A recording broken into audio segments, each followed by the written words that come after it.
قدرمن اوریدونکو سلامونه، نیک هیلې او احترامات ومنئ. سعید جواد درته د نیکه ناول په 4مه برخه کې هرکلی وایم. تاسې تیر کې د دغه ناول په 3مه برخه کې واورېدل چې میرویس خان د زندان له مشر او یو څو نور صفوي پوځیانو سره ولیدل او هغوی ته یې د سرو زرو ګوتمۍ ورکړي. راځئ چې نور څه کېږي د ناول په 4مه برخه کې درته پاتې کیسه کوم.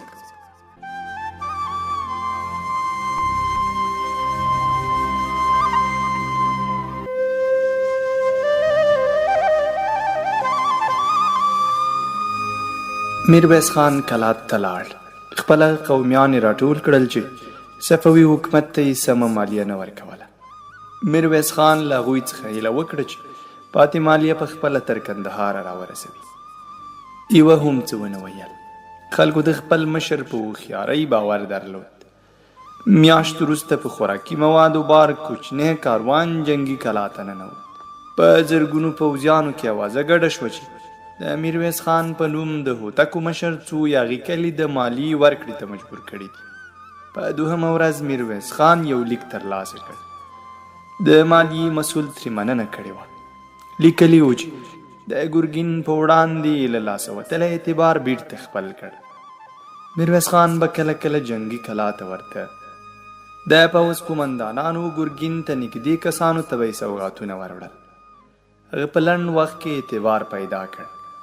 د مالیې مسؤل او ځینې نورو کسانو به په یو شمېر مسایلو کې مشورې ترې اخیستې، خو ځینې وخته به له ښاره د باندې ووت. د مختلفو قومونو له اعتباري کسانو سره به یې ناستې درلودې. هغوی به یې په پټه پوهول چې د ګرګین په وړاندې سره یو موټی شي. یوه ورځ د مالیې مدیر له ګرګین سره د لیدو زمینه ورته برابره کړه.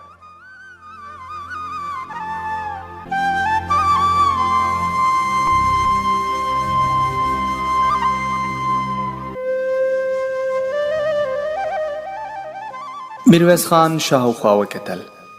په جنګي کلا کې ګڼ کورونه آباد وو. بازار یې درلود. یوې بلې خوا ته پلي و سپاره پوځیان ګرځېدل. میرویس خان د 2 عسکرو په بدرګه مخکې لاړ. په جنګي کلا کې یوه بله وړه کلا جوړه وه. دا کلا یې د نارنج ماڼۍ بلله. میرویس خان د نارنج ماڼۍ ته ورننوت. ښکلې وه. په سپینو دیوالونو کې ګچینه میناتوري ښکارېدله. میرویس خان یو ارت سالون ته ورغی. ګرګین له رنګه سور سړی و. شنې کڅوړنې سترګې یې درلودې. ډبرو بریتونو یې لاندنۍ شونډه پټه کړې وه. میرویس خان ورغی. تعظیم یې وکړ. شاوخوا یې وکتل. سالون هسک و. پر مخامخ دیوال د غروب غټه منظره راځړېدله. په منظره کې لمر ټیټ و. د سمندر اوبه سرې ښکارېدلې. ګرګین وخندل. ستا نوم مې پخوا اورېدلی و، اوس مې له نږدې ولیدې. ښه نو ته میرویس خان یې؟ ودرېد. د ګرګین ونه په تالار کې له ټولو کسانو لوړه وه. ګرګین د میز له سره یو جام ور واخیست. میرویس خان ته ورنږدې شو. له خولې د شراب بوی ته وی ویل: ملګرو مې ستا صفت راته وکړ. وی ویل چې په کندهار کې صفوي حکومت ته تر ټولو مخلص انسان یاست. غلی شو. یو دم یې چیغې کړه: میلمه ته یو څه راوړئ. یو کس راغی. پر میز یې پتنوس کېښود. شېبه وروسته یې میرویس خان ته یوه پیاله ونیوله. میرویس خان پزه کش کړه. له پیالې د تورو چایو بوی ته میرویس خان د زندان مشر ته اشاره وکړه. هغه لاسونه وپړکول. یو ځوان له یوه پتنوس سره راغی. میرویس خان د پتناسه پر سر وریښمینه ټوټه لرې کړه. ګرګین ته یې وکتل. وی ویل: علي حضرته، تاسې په ډېر څه ارځئ. تش لاس راتګ ښه نه راته وایسېد. د اوس لپاره مې یو کوچنی سوغات ومنئ. ګرګین د پتناسه له سره نیم ګز اوږده توپانچه ور پورته کړه. په ځیر ځیر یې ورته وکتل. د مالیې مسؤل وویل صاحب انګریزي توپانچه ده پلاستیکي سره زر کار شوي.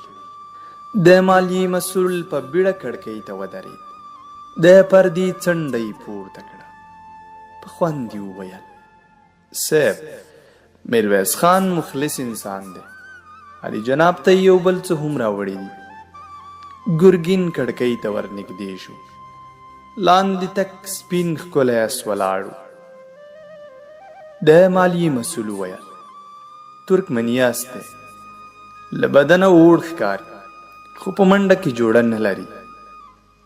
ګرګین بیرته پر خپلې څوکۍ کېناست. جام یې ډک کړ. ورو یې وویل یوه پوښتنه. میرویس خان غلی و. ګرګین وویل موږ ولې دومره در باندې ګران یو؟ میرویس خان وټوخل. غاړه یې صافه کړه. وی ویل صاحب موږ پښتانه یو متل لرو وایو چې ګټه په تاوان کېږي. ګرګین وخندل. میرویس خان ته یې د کېناستلو اشاره وکړه او وی ویل پوهېدم پیشو د خدای لپاره موږکان نه نیسي. ټولو وخندل. میرویس خان وویل صاحب زه تجار سړی یم، له سیاست سره مې نه ده جوړه، تل په خپلو ګټو پسې ګرځم. ګرګین وویل خو موږ تجاران نه یو، له جګړې پرته په بل څه نه پوهېږو، د ګټې لپاره مناسب ځای ته نه یې راغلی. میرویس خان وویل برعکس تر دې ښه ځای نشم موندلی. ګرګین په حیرانۍ ورته وکتل. میرویس خان وویل زه لوی سوداګر یم خو تر اوسه مې یوازې له هندوستانه مالونه راوړي دي. غواړم خپل تجارت اصفهان ته هم وغځوم. اورېدلې مې دي چې د اصفهان په لاره کې غله ډیر دي، کله کله پر کاروانونو حملې وروړي. اوس به پوهېدلې یاست چې ګرګین په خبره کې ورولوېد. په خندا کې وویل بس پوه شوم، هوښیار سړی یې، د خپل تجارت امنیت ته دې پام کړی. سمه ده موږ به ستا د کاروانونو په ساتنه کې مرسته در سره وکړو. خو غلی شو. وی ویل مخکې دې څه ویل؟ میرویس خان په حیرانۍ ورته وکتل. ګرګین یو دم وخندل. په یاد مې شول، ګټه په تاوان کېږي، خو په دې کې موږ تاوان کوو. ستا هر کاروان به زموږ عسکر بدرګه کوي، نو زموږ ګټه یې څه شوه؟ میرویس خان وویل صاحب ګټه مو معلومه ده، په هر کاروان کې مو عسکرو ته تنخوا او د لارې مصارف درکوم، مالیه هم ستاسې خزانې ته درځي. پر دې سربیره جنګي کلا هم ځینې مصارف لري. هره میاشت به د سرو زرو 20 سکې درته رالیږم. ګرګین وټوخل. جام یې پر سر واړوه. وی ویل بیا هم خپلې ګټې ته ګوري. ستا په خبرو کې مې صفوي حکومت ته د صداقت کومه نښه ونه لیده.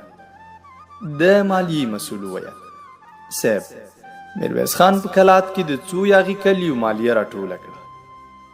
ګرګین چیغه کړه غلی شه، دا دریم ځل دی چې همدا یوه خبره راته کوي. د مالیې د مسؤل سر وځړېد. ګرګین میرویس خان ته وکتل. وی ویل پوهېږم ته په خلکو کې دروند نوم لري، ډېر قومونه دې ناز اخلي، موږ هم تر دې دمه کوم بد نه دي در لیدلي. خو یو شرط لرم، که دې پوره کړ وبه منم چې صفوي حکومت ته مخلص یې.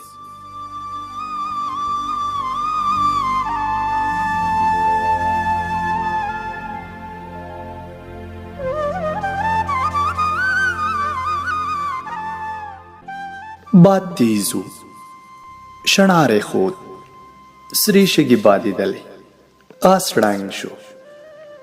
سړی ترې ولوېد. نور آسونه ودرېدل. 2 مول وهلي کسان راغلل. له آسه لوېدلی سړی یې له شګو پورته کړ. یوه چیغه کړه بلوڅ څه شو؟ د دوړو له منځه ناره راغله. څه وایي؟ چیغه باد ورسره یوړه. له ونې لنډ سړی راغی. د مخکیني اس قیزه یې ونیوله. 6 اسونه پسې روان شول. دوړې وې، لاره نه ښکارېدله. شګې د سپرو کسانو پر لوڅو ټنډو تیرې لګېدې. اسونه د شګو د یوې هسکې غونډۍ په لمنه کې ودرېدل. سپاره ښکته شول. هر یو د خپل اس قیزه تر مټ تاو کړه. څادرونه یې په مخونو ورکش کړل. غلي پرېوتل. شیبه وروسته باد له زوره ووت. د شګو دانې نه شوای پورته کولی، خو مړه دوړه لا نه وه ناسته. یوه سړي مخ لوڅ کړ. په زوره یې وویل: بلوڅه، په څه غم دې واړولو؟ څادرونه لرې شول. 6 کسه کېناستل. مولونه یې خلاص کړل. یو بل ته یې وکتل. ویې خندل. ټولو پر خپلو ټنډو څادرونه تیر کړل. میرویس خان وویل: له اوبو پرته مو خدای که مخونه پاک شول. یو دم یې ناره کړه: بلوڅه څه شوې؟ تا خو ویل چې لاره رامعلومه ده. تک تور ډنګر سړي په خپله څوکړه ګیره کې ګوتې تېرې کړې. ورو یې وویل: خان صاحب، نه یم غلط، په دې دښته کې مې زلمیتوب تیر شوی دی. هره خوا یې رامعلومه ده. آهنګر په خبره کې ورولوېد: ای د ظالم زویه، دا څنګه زلمیتوب دی؟ دا 3 ورځې دې په شګو کې روان کړي یو، شین ډکی مو ونه لید. بلوڅ وویل: دې ته ریګ روان وایي. یوه ورځ د شګو ګڼې غونډۍ جوړې شي، بله ورځ د ورغوي غوندې خلاص میدان وي. دلته به لاره د ستورو له مخې پیدا کوي. میرویس خان وویل: خواړه څومره پاتې دي؟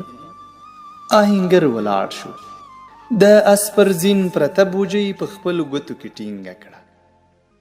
وی ویل: دا آسونه وربشې کمې دي، خو زموږ چاره کېږي. دومره څه لرو چې 2-3 ورځې مو ژوندي وساتي. یو بل وویل: خو پتکونه په تشېدو دي، له اوبو پرته ګزاره سخته ده. میرویس خان له خپل املا د اوبو پتک خلاص کړ. وی ویل: یو څه اوبه پاتې دي، که تږي یاست نو ویې څښئ. غلی شو. بلوڅ ته یې وکتل. وی ویل: ځو؟ نه صاحب، د شګو طوفان ټوله لاره رانه ګډه وډه کړه. له ستورو پرته هیڅ هم نشو کولی. یو غږ راغی: خدای دې وریځ نه را پیدا کوي، که نه نو همدلته مو مړه بوله.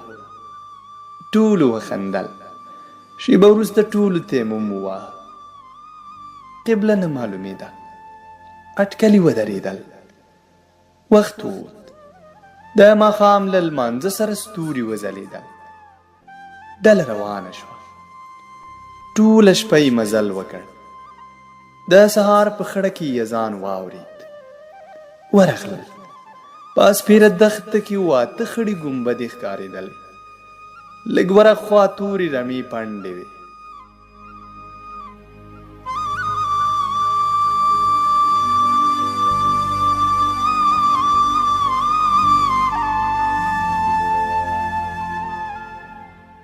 قدرمن اورېدونکو، دا وه د نیکه ناول 4مه برخه. تر بلې 5مې برخې سعید جواد او احسان الله ځلاند ته اجازه ورکړئ. رب مو مال ښه وختونه ولرئ.